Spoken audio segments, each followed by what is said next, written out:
자, 이번 시간에는 이모군란과 갑신정변 이 두 사건을 중심으로 해서 이 두 사건이 왜 발생했고, 그리고 이 두 사건이 일어난 전체적인 어떤 조선의 상황이 어떠했는지 뭐 이런 것들을 좀 알아볼 수 있도록 하겠습니다. 뭐 어렵진 않아요. 근데 특히 이제 이모군란 이후에 이 어떤 조약들이 맺어지는데, 이 조약들 좀 정리를 하셔야 되고, 갑신정변 이후에 맺어지는 조약들 뭐 이런 거 이제 정리 좀 하셔야 돼요. 자, 1번서부터 좀 보겠습니다. 2018년 지방 교행직 문제네요. 다음 사건의 결과로 옳은 것은 그랬습니다. 대원군에게 군국 사무를 처리하라는 명이 내려지자 대원군은 권례에서 거처하며 기무아문과 무의장어 이영을 폐지하고, 자, 여기서 얘기하는 기무아문이 통리기무아문이죠. 자, 흥선대원군이 통리기무아문을 폐지하고 무의영 장어영을 폐지했어요. 오영의 관제를 복구했어. 이게 이제 그러니까 근대적 개혁 추진이 됐던 걸 리셋한 거죠. 통리기무아문을 폐지한 거, 이게 상징적인 의미가 있을 거예요. 그렇죠? 통리기무아문은 우리나라 근대적 개혁 추진을 다 총괄하는 기구였잖아요. 그러면 이걸 폐지했다는 것은 근대적 개혁을 중단하겠다 이런 거죠. 자, 복과라는 명령을 내려 군량을 지급하도록 하였다. 그리고 남병은 이제 여기 구식 군인들이죠. 남병은 물러가라는 명을 내렸다. 이때 벼랑간 마건춘 등은 호통을 치면서 대원군을 포박하여 교자 안으로 밀어넣고 그 교자를 들고 후문으로 나가 마산포로 가서 배를 타고 훌쩍 떠나버렸다. 흥선대원군이 거의 납치되다시피 한 거죠. 이게 이제 결국 이모군란이 일어났던 상황이에요. 이 사건의 결과, 그러니까 결국 이게 이모군란이죠. 그럼 이모군란은 결과적으로 봤을 때, 자, 발문 보지 말고 결과적으로 봤을 때 이 마건충이라는 사람이 결국 청나라 사람이거든요. 그럼 이모군란 결과에서 제일 중요한 건 뭐냐면 청의 내정 간섭이 강화됐다는 거예요. 이걸 진압을 청나라가 했으니까 청의 내정 간섭 강화, 이게 아주 중요하죠. 그럼 이 청의 내정 간섭 강화를 구체적으로 정리를 한번 해보자고요. 구체적으로 정리를 해보면, 첫 번째, 이 이모군란을 진압하려고 들어왔던 청나라 군대가 나가지 않아요. 이 군대가 그대로 주둔을 해버리죠. 그래서 위안스카이, 원세계인데요. 나중에 이제 중국을 통째로 먹는 사람이죠. 이 위안스카이의 군대가 주둔한다.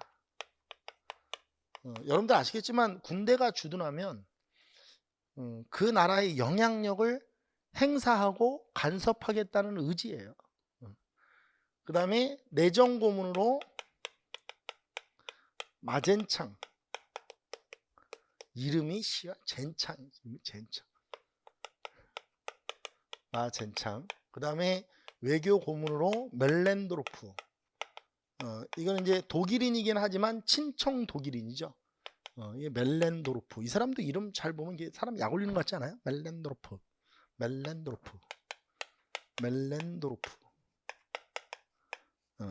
이런 사람들이 이제 되는 거죠. 내정관.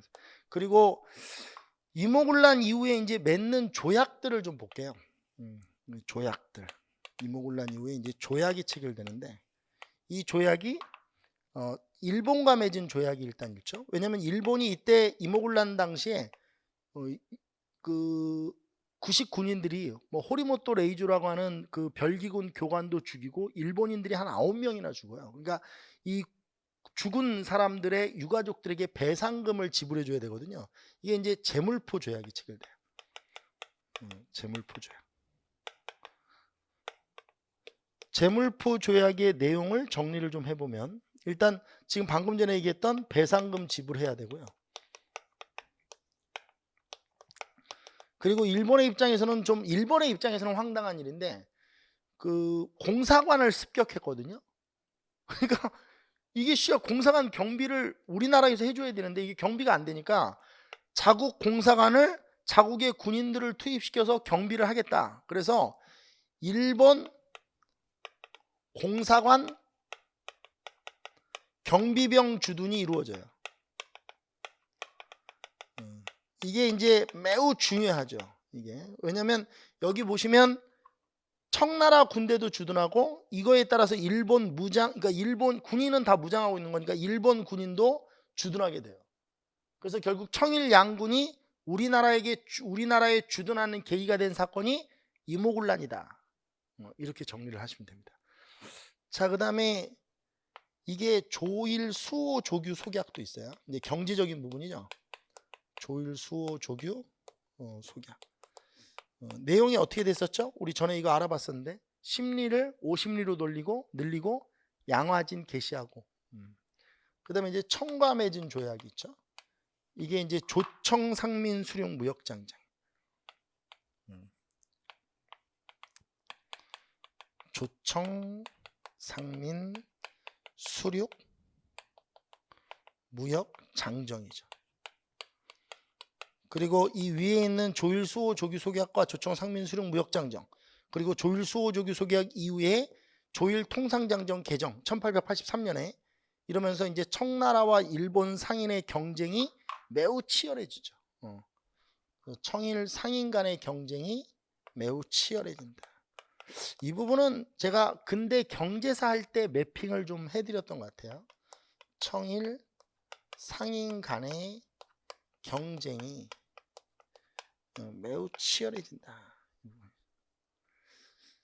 자, 다시 한번 문제로 가볼까요? 이모군란의 결과로 옳은 것 찾는 겁니다. 청해 영선사가 파견되었다라고 하는데 이거는 시간이 잘못됐죠. 이모군란은 1882년 6월에 일어난 일이니까 이게 1881년 9월에 영선사가 파견되거든요. 이게 말이 안 되죠.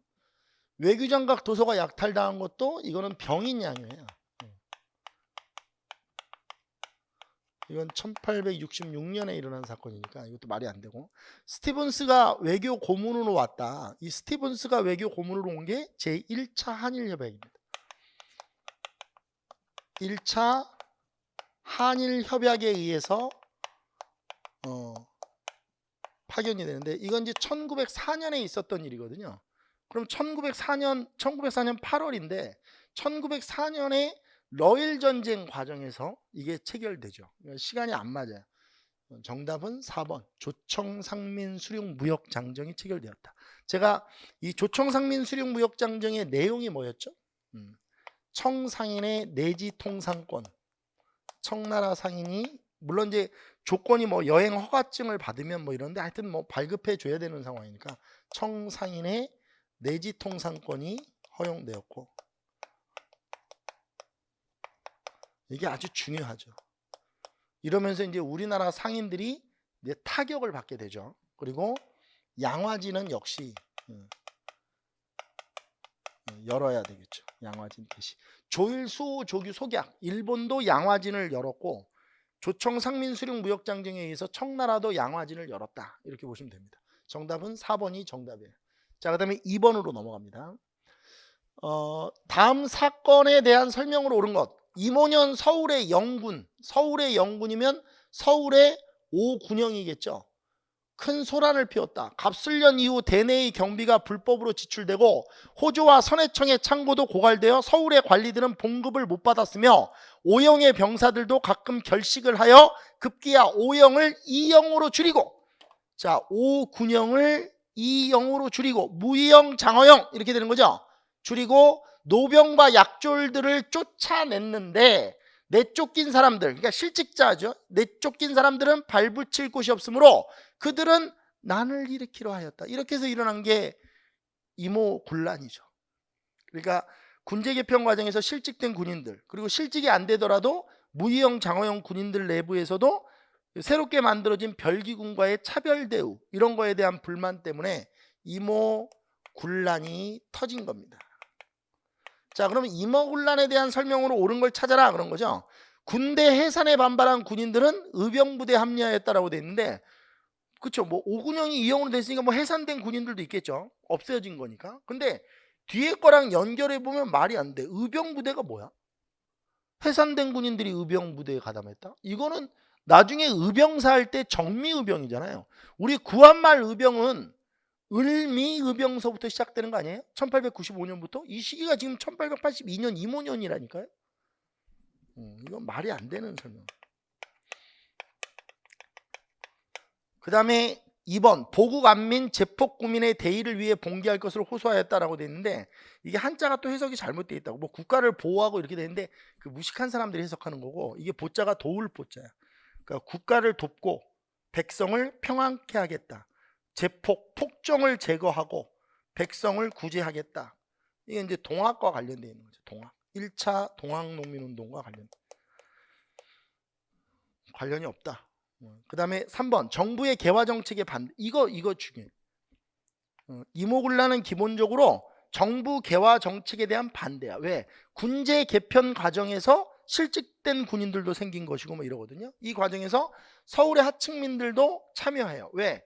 강화도 제약 이후에 조일 수호 조규 부록, 조일 통상 장정 뭐 이런 것들이 부속 조약이 체결되면서 쌀 유출이 많아졌거든요. 근데 결국 쌀이 유출된다는 건 쌀값이 올라가죠. 쌀값이 올라가면 서울의 하층민들이 죽어요. 쌀을 못 사 먹으니까. 그래서 제가 수업할 때도 이모군란 당시에 군인들만 있었던 것이 아니고 이 서울의 하층민들이 이모군란에 참여했다는 부분을 잘 기억해야 한다. 서울의 하층민이 왜 정부 개화 정책에 반발했느냐, 이건 의미가 있는 거예요.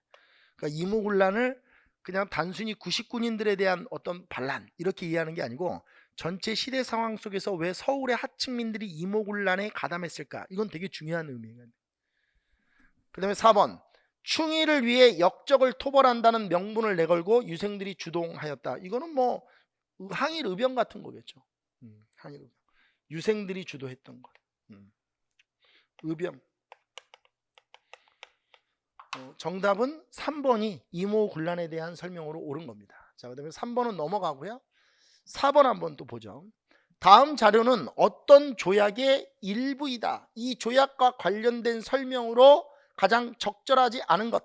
지금부터 20일을 기한으로 하여 조선국은 흉도들을 잡아 그 수계를 엄격히 신문하여 엄하게 징벌한다. 자, 흉도라는 건 뭔가 이렇게 난리를 일으킨 사람들이죠. 흉도들의 포악한 행동으로 인하여 일본국이 입은 손해와 공사를 호위한 해군과 육군의 군비 중에서 50만 원을 조선국에서 보충한다.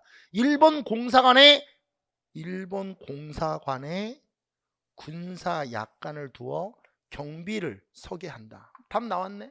재물포 조약이네.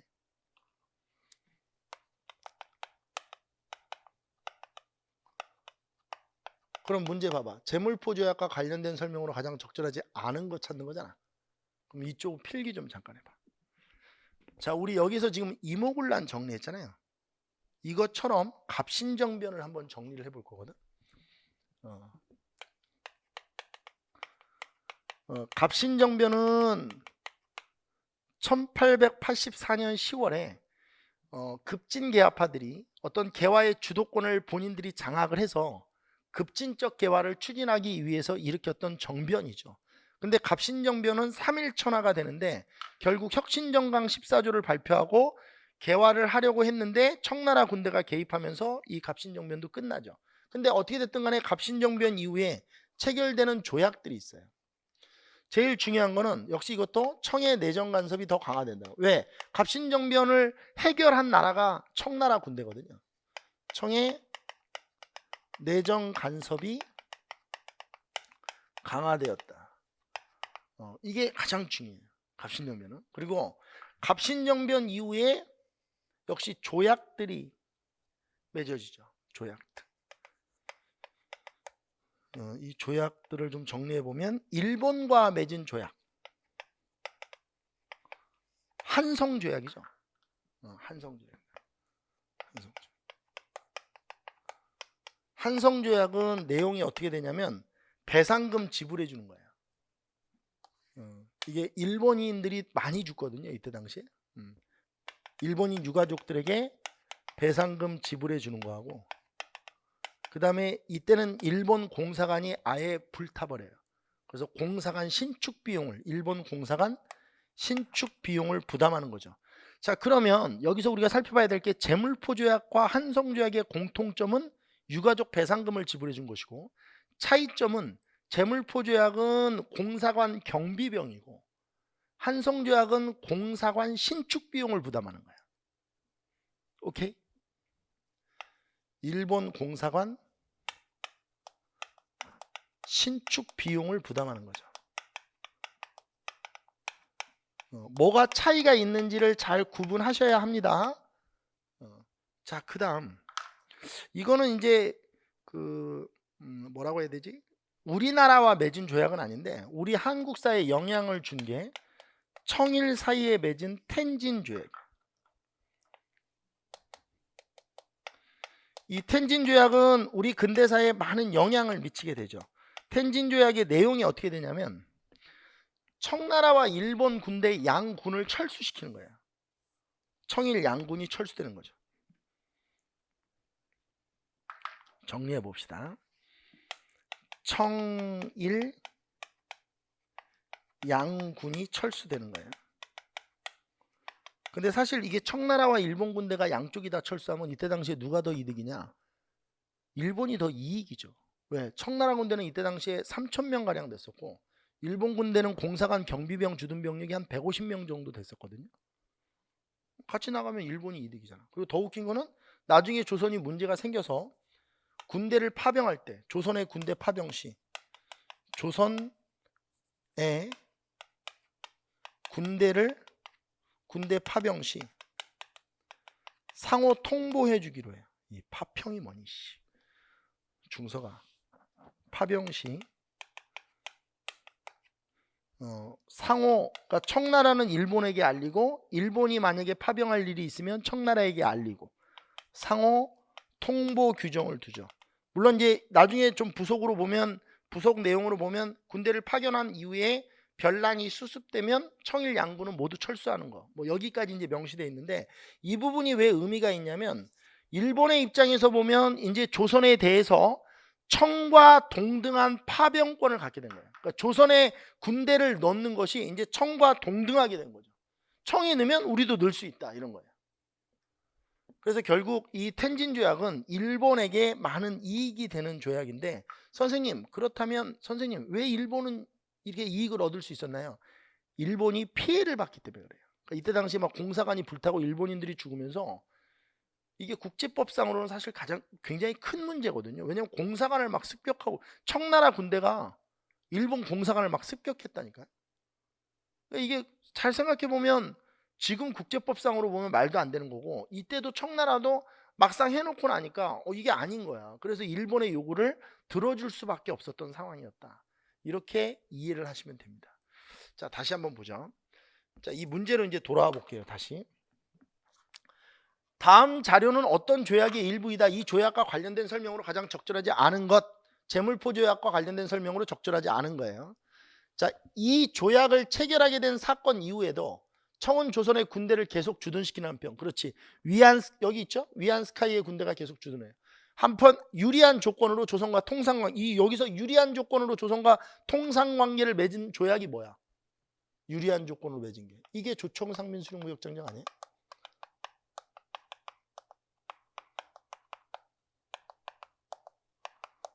그쵸? 그리고 이게 뭐야? 이게 위안스카이의 군대야. 위안스카이의 군대가 계속 주둔했었죠. 그 다음에 두 번째 볼게요. 이 조약의 5조에는 공사관 경비를 위해 약간의 병력을 한성에 주둔시킨다고 하였지만 실제로는 1개 대대의 병력을 주둔시키고 그 비용은 조선이 다 부담했다. 맞아.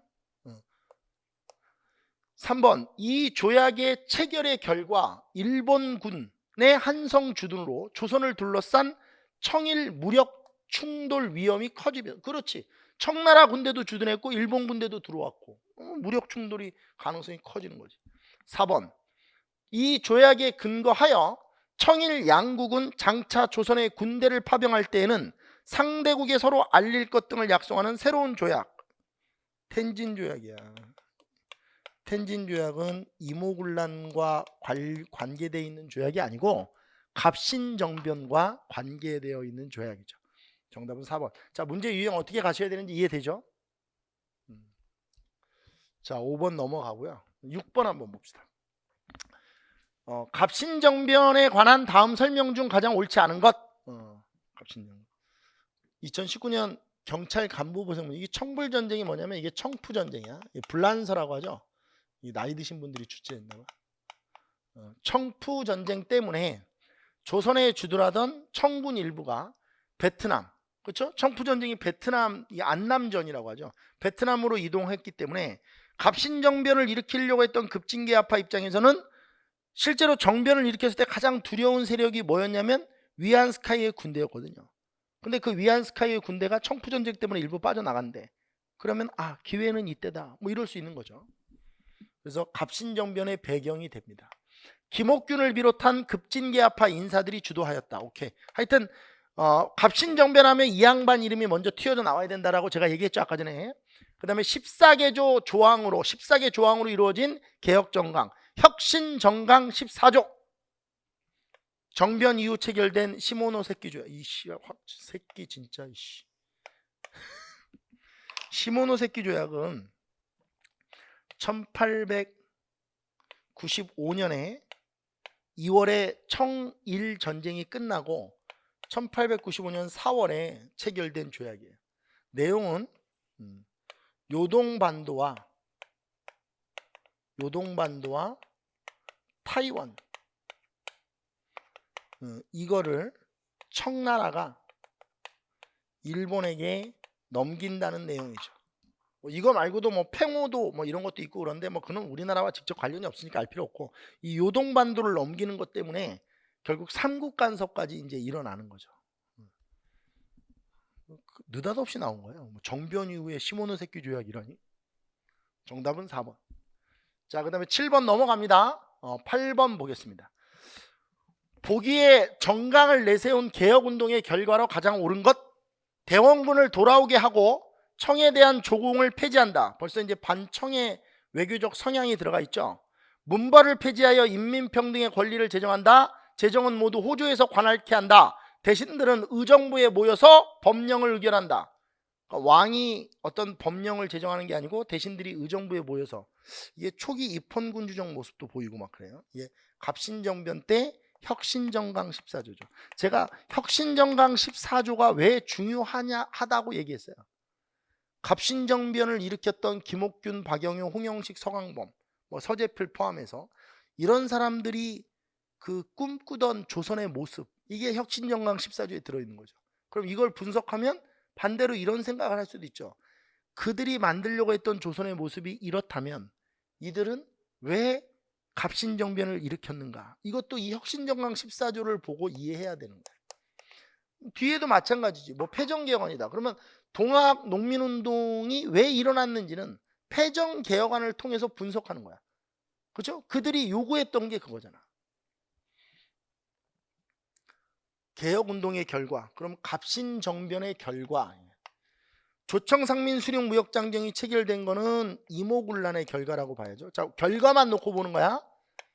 그 다음에 일본의 수신사와 조사시찰단이 파견하였다. 수신사는 1차 수신사는 강화도 조약, 조사시찰단도 뭐 강화도 조약이라고 보면 될 것 같은데, 강화도 조약 이후 그렇죠? 강화도 조약 이후 근대적 개혁을 추진하려는 과정에서 있었던 일이니까. 이만손을 필두로 한 영남 만인소, 이거는 조선책략의 결과라고 봐야 돼요. 조선책략에 대한 반발이니까. 청일 양국은 군대 파견 시 상호 통복키로 합의하였다. 텐진조약. 정답은 4번. 정답은 4번. 9번. 밑줄 친 사건에 대한 설명으로 옳은 것은 4~5명의 개화당이 사건을 일으켜서 나라를 위태롭게 한 다음 청나라 사람의 억압과 능멸이 대단하였다. 그러니까 결국 이게 뭐냐면 청의 내정 간섭이 대단하였다 이 얘기야. 종전에는 개화가 이롭다고 말하면 그다지 싫어하지 않았으나 이 사건 이후 조야 모두, 조정부터 이제 이 제야의 인사들 모두 개화당은 충의를 모르고 외인과 연결하여 매국 배종, 그러니까 국가를 팔아먹고 우리 조종을 배신했다 이거죠. 매국 배종하였다고 하였다. 그러니까 이 사건 이후에 개화 세력들이 좀 욕을 많이 처먹었다 뭐 이 얘기죠. 갑신정변이에요.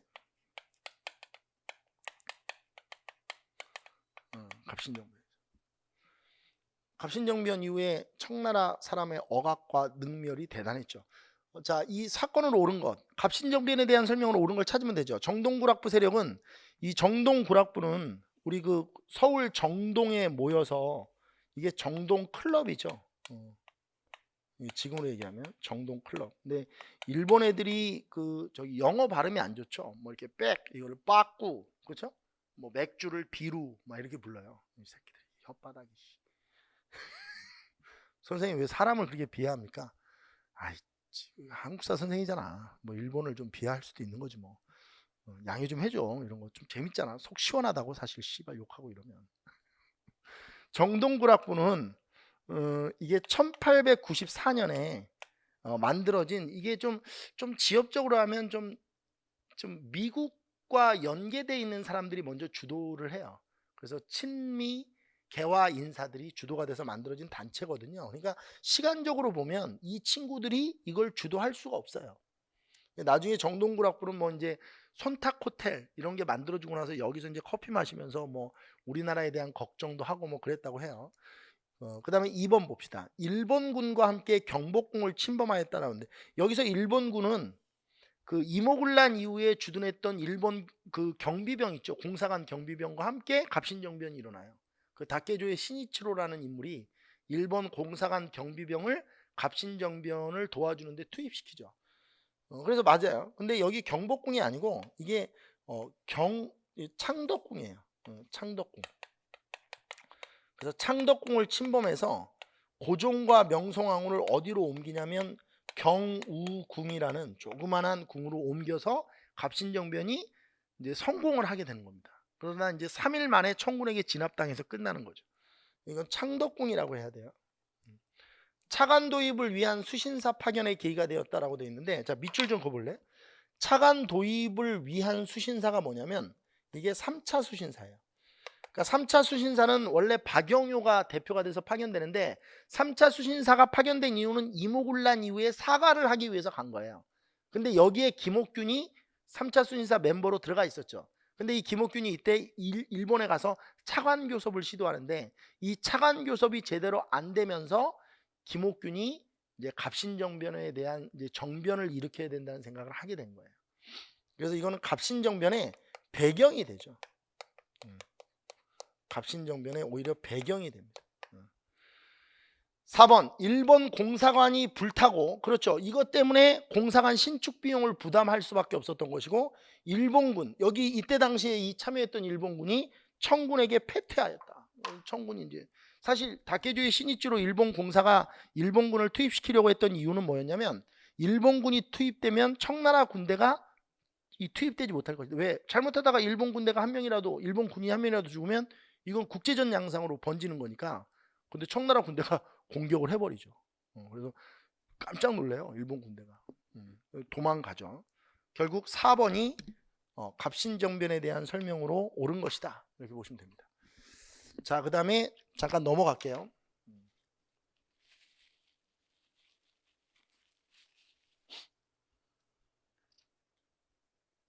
콧물이 계속 나가지고. 자, 11번 보겠습니다. 2015년 서울시 구급 문제인데요. 사료 때문에, 이 사료가 잘 나오는 사료거든요. 이 한국통사 박은식 선생이 쓴 그 책인데, 밑줄 친 그들이 추진했던 정책에 대한 설명으로 옳은 것을 보기 위해서 모두 고른 것은 그렇습니다. 그들의 실패는 우리에게 무척 애석한 일이다. 내 친구 중에 이 사건을 잘 아는 이가 있는데, 그는 어쩌다 조선의 최고 수재들이 일본인에게 이용당해서 그처럼 큰 잘못을 저질렀는지 참으로 애석하다고 했다. 진실로 일본인이 조선의 운명과 그들의 성공을 위해 노력을 다했겠는가? 우리가 만약 국가적 발전의 기미를 보였다면 일본인들은 백방으로 방해할 것이 자명한데 어찌 그들을 일본이 원조했겠는가, 이거야. 제가 맨날 하는 얘기죠. 미국이 우리를 도와준다. 정말 그런 소리 좀 하지 마세요. 그런 순수함은 진짜 말도 안 되는 얘기예요. 미국이 우리를 왜 도와줘요? 물론 도와줄 수 있죠. 도와주면 지네가 이익이 있나 보지. 그런 국제적 관계 속에서 도움을 얻는, 이것도 그 얘기야. 일본이 예를 들어서 이 사람들을 도와준다. 그러면 이 사람들을 도와줘서 자기네들이 얻는 게 있으니까 도와주지. 지금 박은식은 그걸 얘기하는 거야. 우리나라가 만약 이 사건을 성공시켜서 우리나라가 잘 된다면 오히려 일본이 이걸 막겠지 왜 도와주겠냐 이거지. 갑신정변입니다. 그러니까 일본의 도움으로 일어났던 사건, 조선의 최고 수재들이 일으켰던 이게 갑신정변에 대한 내용이에요. 선생님 키워드는요. 그것 좀 하지 마. 키워드 좀. 뭐 키워드병 걸렸어? 맨날 무슨 키워드도 뭐 이상한 걸 고르면서 뭐가 키워드인데 여기에. 그런 거 하지 말고 제가 얘기했잖아요. 전체적인 문맥을 보고 이 사건이 갑신정변이구나 이런 걸 찾는 거죠. 그리고 사료 공부라는 건 뭐냐면 더 좋은 거는 이 사료를 읽고 제가 맨날 얘기하죠. 이게 갑신정변과 관련된 사료구나 라는 것을 기억하는 게 더 중요한 거예요. 자, 그들이 추진한 개혁은 갑신정변 혁신정강 14조를 분석하고 이해하면 되겠죠. 토지의 평균 분작을 주장하고 실현한다. 토지의 평균 분작을 주장했던 것은 패정개혁 아니에요. 이건 이제 동학과만 관련돼 있죠. 제가 수업할 때 뭐라고 말씀드렸냐면 우리나라 근대화 과정에서 토지를 농민에게 분배해야 된다라고 주장했던 사건은 동학 농민운동밖에 없다. 아래로부터의 개혁이었던. 갑신정변도 위로부터의 개혁이거든요. 그래서 갑신정변의 한계성이 뭐냐면 한계가 뭐냐면 토지 개혁도 주장되지 않았고 그로 인해서 농민들의 참여가 전혀 없었다는 얘기예요. 그러니까 민중들의 지지가 전혀 없었다는 거죠. 이건 패정개혁안과 관련되어 있는 거예요.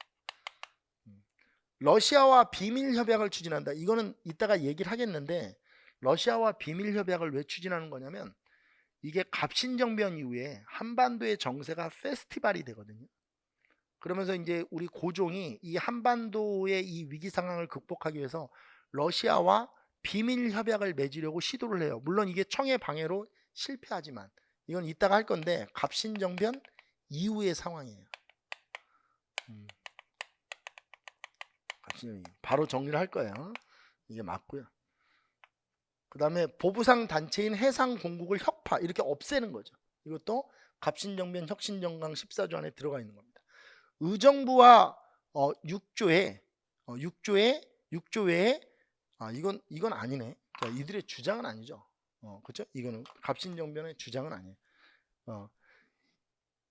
보부상 단체는 이거는 혁신정강 14조 안에 들어가 있는 거고 의정부 6조에 불필요한 관청을 없앤다. 이거는 갑신정변 혁신정강 안에 들어가 있는 거죠. 그러니까 이 니은은 혁신정강 14조 안에 들어가 있는 게 아니고 갑신정변 이후에 한반도 정세가 이러이러해지면서 고종이 추진했던 거죠. 정답은 디귿과 리을이 정답입니다. 자, 그 다음에 12번 넘어가고요. 13번 보죠.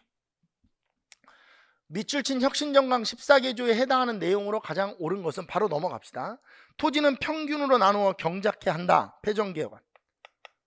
동학이죠. 그 다음에 국내외 공사 문서에는 개국기원, 그러니까 청의 연호를 쓰지 말고 우리나라 1392년에 조선이 건국한 그 연도를 1년으로 해서 개국기원을 사용해라. 1차 갑오개혁과 관련되어 있습니다. 1차 갑오개혁의 내용이죠. 그 다음에 3번 문벌을 폐지하고 인민평등의 권리를 제정하고 능력에 따라 관리를 등용한다. 혁신정강 14조. 이게 정답이에요. 4번 외국과의 이권에 관한 조약은 각 대신과 중추원의장, 중추원의장, 중추원 헌의 6조. 헌의 6조. 오 헌의.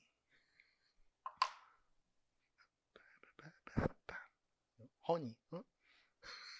미친 거지. 씨발. 3번. 3번이 정답입니다. 자, 옛날에 내가 이거 대입할 때 이거 허니 박진영의 허니 노래도 부르고 막 그랬거든. 허니 이러면서 빰빠바바바밤 막 이러면서 애들 막 다 쓰러졌어. 재수 없다고. 자, 그다음에 14번 보겠습니다. 23번 문제는 3번이 정답이에요. 자, 그다음에 15번 넘어가고요. 이건 뭐 달 보시면 돼. 이거 봐봐. 철종의 딸 영의 옹주와 결혼. 이거 박용효지 뭐, 그렇지? 16번 넘어가고 17번도 넘어가겠습니다. 18번 한번 보죠. 자, 이거는 제가 이제 설명할 게 있어서요. 다음에 사건이 발생한 원인으로 옳은 걸 찾아라 그랬어요. 자, 1885년 3월 1일 영국 동양함대 사령관 윌리엄 도엘 제독이 이끄는 영국 군함 3척이 거문도를 불법 점령했대요. 자, 거문도 점령이에요. 거문도에 상륙한 영국군은 섬 안에 포대를 구축하고 병영을 건설한 후 영국 국기를 개양하고 자기 마음대로 포트 해밀턴 항이라고 불렀다. 거문도는 영국 동양함대의 전진기지 역할을 톡톡히 해냈다. 이런 얘기예요. 자, 거문도 점령 사건이네요. 한번 보죠. 한번 봐요. 우리 그 매핑 블랭크 노트에 어떻게 돼 있냐면 갑신정변 후 갑신정변 후 한반도 정세, 이 테마에 제가 정리를 해드렸었는데 지도를 좀 보면서 갈 거예요. 자, 갑신정변 이후가 되면 청나라, 이 청나라의 내정 간섭이 더 거세지죠. 청의 내정 간섭이 아주 거세져요. 내정 간섭이 거세집니다. 그리고 이제 이 일본 부분을 좀 잘 보셔야 되는데, 이 일본이 어떻게 되냐면, 일본이 이제 이모군란 갑신정변을 거치면서 일본이 이런 생각을 하게 돼요. 이게 조선에서 뭔가 이렇게 좀 세력을 확대시켜 보려고 정치적인 어떤 움직임을 가질 때마다 공사관이 막 습격을 받거나 공사관이 불타거나 이러죠. 그러니까 이제 일본은 아직까지 조선에서 청나라 세력을 몰아내고 일본이 주도권을 잡기는 어렵다라고 판단을 했던 것 같아요. 그래서 이때부터는 아예 뭘로 방향을 선회하냐면 경제 침탈로 방향을 완전히 선회시켜요. 그래서 1884년 갑신정변 이후에 일본과의 무역량이 굉장히 크게 증가하기 시작합니다. 그래서 이쪽은 이제 정치적인, 이쪽은 경제적인 이 압력이 이제 계속 이렇게 거세지는 거죠. 압력이 이렇게 거세졌다 이렇게 보시면 돼요. 고종은 이 상황에서 이 위기를 타개하려고 어떤 생각을 했냐면 러시아를 좀 끌어들이려고 했던 거예요. 그러니까 일종의 우리나라 입장에서 보면 이재이죠. 그러니까 다른 나라를 끌어들여서 이 나라들을 이제 좀 막아내는 거예요. 근데 조로수호 통상조약이 갑신정변 이전에 이제 체결이 돼 있었기 때문에 러시아와 우리가 이제 이야기를 해서 조러 비밀 조차 협약을 추진을 해요. 조러 비밀 조차 협약을 추진을 하죠. 자, 여기서 이제 추진을 했다는 것은 협약이 맺어지진 못해요. 협약이 체결되진 못하는데 이 협약을 이제 추진을 한 거죠. 그래서 조러 비밀 조차 협약의 내용이 어떻게 되느냐? 우리나라가 러시아에게 영흥만을 조차해 주는 거예요. 그럼 영흥만은 뭐냐? 우리 대동강에서 원산만, 청천강에서 영흥만, 우리 고려시대 태조 왕건의 그 영토 확장 할 때, 그러면 대동강에서 원산만, 청천강에서 영흥만, 그러면 원산만 위가 영흥이거든요. 영흥만이거든. 그러면 영흥만을 조차해주면, 조차라는 건 빌려주는 거거든요. 그런데 이때 당시에 원산이라는 항구가 일본이 개항을 시켜놓고 러시아를 군사적으로 견제하고 있었단 말이야. 그럼 이걸 러시아에게 영흥만을 조차해주면 러시아는 얼마나 좋겠어요. 그잖아. 바로 원산 위에서 이제 일본을 탁 막을 수 있는 거니까. 그래서 러시아에게 영흥만을 조차해 주겠다라고 고종이 한 거예요. 그리고 이제 조선은 이 대가로 러시아의 군사 교련단을 받는 거예요. 그리고 결국 어떤 문제가 생겼을 때 러시아의 군대가 우리나라를 막아줄 수 있도록 하는 거죠. 러의 군사 교련단 파견, 이걸 요청한 거죠.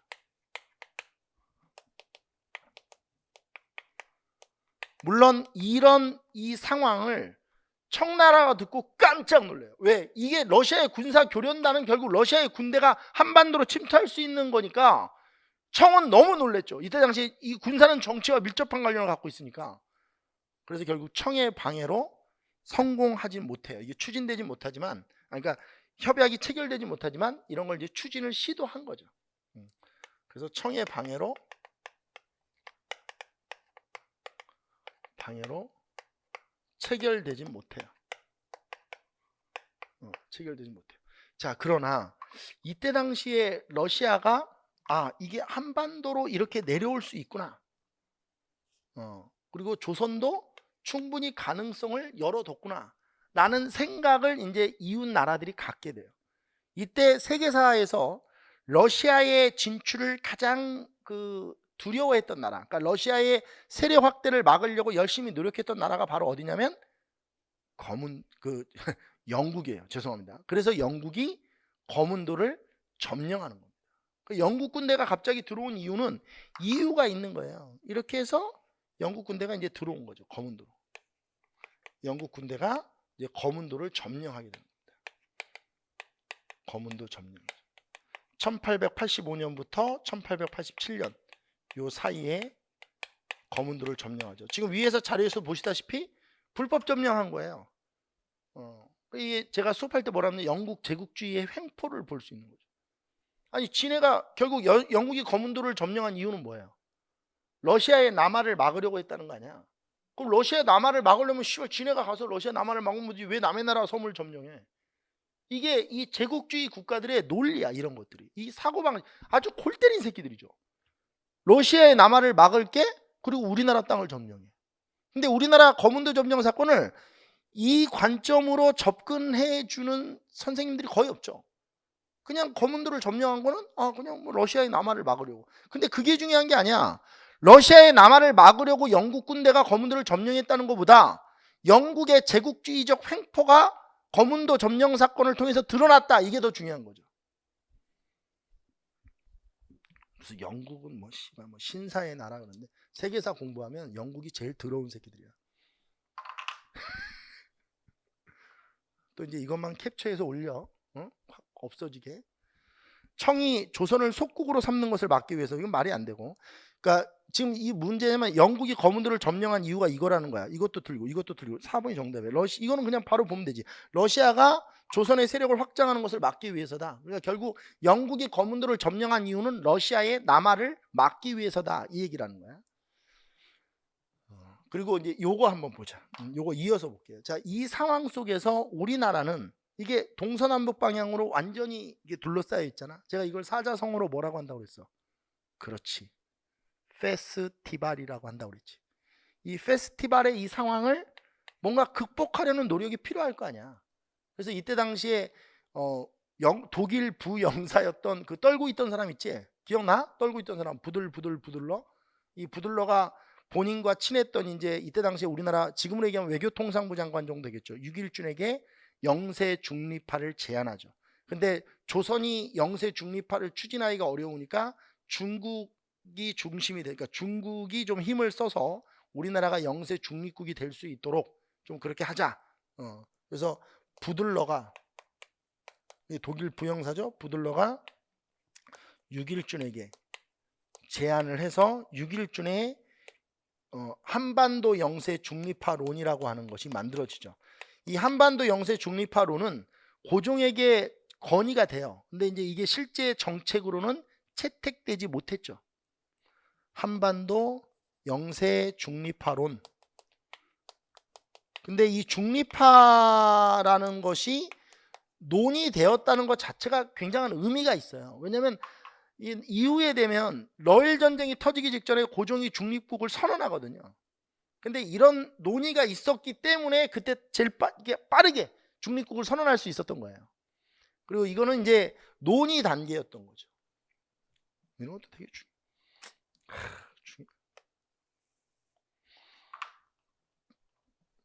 자, 바로 19번 바로 가볼게요. 바로 사료 보세요. 다음 내용을 주장한 인물에 대한 설명으로 가장 적절한 것은 그랬어. 우리나라가 아시아의 인후라는 게 뭐냐면 그 인후염, 목구멍, 입이 인후가 할 때 인후. 이 목구멍의 위치에 있는 지리적 위치는 유럽의 벨기에와 같고 중국에 조공하던 처지는 터키에 조공하던 불가리아와 같다. 그러니까 우리나라 처지가 불가리아나 벨기에 같다라는 거야. 그런데 불가리아가 중립조약을 체결한 것은 유럽 대국들이 러시아를 막으려는 계책에서 나온 것이고 벨기에가 중립조약을 체결한 것은 유럽의 여러 대국들이 자국을 보존하려는 계책에서 나온 것이었다. 대저 벨기에 같은 나라는 뭐 이게 2차 세계대전 1차 세계대전 일어나면 맨날 벨기에부터 공격하죠. 대저 우리나라가 아시아의 중립국이 된다면 러시아를 방어하는 큰 기틀이 될 것이고, 또한 아시아의 여러 대국들이 서로 보존하는 정략도 될 것이다. 오직 중립만이 우리나라를 지키는 방책인데 우리 스스로가 제창할 수도 없으니 중국에 청하여 처리해야 할 것이다. 중국이 맹주가 되어 영국, 프랑스, 일본, 러시아 같은 아시아에 관계에 있는 여러 나라들과 화합하고 우리나라를 참석시켜 같이 중립조약을 체결토록 해야 될 것이다. 이것은 비단 우리나라만을 위한 것이 아니라 중국의 이익도 될 것이고 여러 나라가 서로 보존하는 계책도 될 것이니 무엇이 괴로워서 하지 못하겠는가. 이게 6.1준의 영세 중립화론이에요. 한반도. 그런데 문제 봐봐. 이게 2020년 경찰 문제는 주장한 인물 찾는 거지. 그러니까 결국 이 문제 털어버리면 어떻게 되지? 6.1준에 대한 설명으로 가장 적절한 거예요. 1881년에 조사시찰단 일본에 다녀왔고 1884년에 우정총국이 설립되자 우정국 총판이 됐어. 그러면 홍영식이네. 1882년 수신사로 일본에 다녀왔고 일제강점기에는 일제로부터 중추원 고문에 임명되었다. 1882년에 수신사로 갔던 사람이 누구야? 박영효잖아. 이 3차 수신사죠. 3차 수신사. 갑신정변 이후 일본을 거쳐 미국에 망명하였고 1894년에 귀국하여 제2차 김홍집 내각의 법부 대신, 야 이건 몰라도 되는데, 이 서광범에 대한 설명인데 문제 푸는데 큰 역할은 못합니다. 자 4번 보죠. 1894년 1차 가보개혁 당시 궁국 기무처의 회의원으로 참여하였고 후에 국어 문법서인 아우 조선문전, 이게 진짜 문제 잘 냈지. 6.1준의 조선문전. 그 다음에 이거 아니면 서유견문. 그러니까 6.1준의 국의 한반도 영세 중립화론을 사료로 주고 6.1준의 저서를 물어본 거야. 아 좋다 문제, 그죠? 이 정도로만 내줘도 변별력이 생겨요. 우리 이거 기억나요? 선생님 조선문전이 뭐예요? 아이씨. 여러분들에게 아이씨 한 거 아니에요. 국문연구소라는 단체 있었죠? 뭐? 국문연구소? 있었어.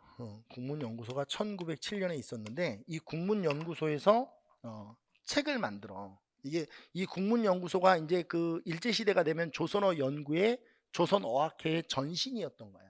이 국문연구소에서 활동해서 주시경의 국어문법, 이 책, 이거 되게 중요해. 국어문법.